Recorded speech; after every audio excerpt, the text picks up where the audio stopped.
North east Delhi में तशद्दुद के वाक़यात पर जमीयत उलमाए हिंद के सदर मौलाना सैयद अरशद मदनी ने शदीद रद्द-ए-अमल ज़ाहिर किया है और मौजूदा सूरत हाल के लिए दिल्ली पुलिस, हुकूमत और बीजेपी को जिम्मेदार करार दिया। मौलाना सैयद अरशद मदनी ने अफसोस जाहिर करते हुए कहा कि जो दंगाई और बलवाई हैं उन्हें पुलिस की सरपरस्ती हासिल है। मौलाना अरशद मदनी ने कहा कि दिल्ली में जो कुछ भी हो रहा है उसमें हिंदू और मुसलमान दोनों का नुकसान हो रहा है और पूरे मुल्क की बदनामी हो रही है। मौलाना ने कहा कि अफसोस की बात यह है कि ये सब कुछ मुल्क की राजधानी में हो रहा है, जहां बड़े बड़े ओहदेदारान और वज़रा मौजूद हैं।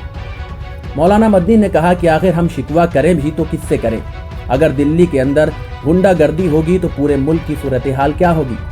मौलाना मदनी ने कहा कि हमारा मुतालबा है कि हालात पर काबू पाया जाए, जो हिंदुस्तान की शबीह खराब हो रही है उसको रोका जाए। हुकूमत मुल्क की शबीह खराब होने से बचाए और तन मन धन भी लगाए। वहीं मौलाना मदनी ने दिल्ली की मौजूदा सूरत हाल के लिए बीजेपी के हारे हुए उम्मीदवार कपिल मिश्रा की जहर अफशानी को करार दिया।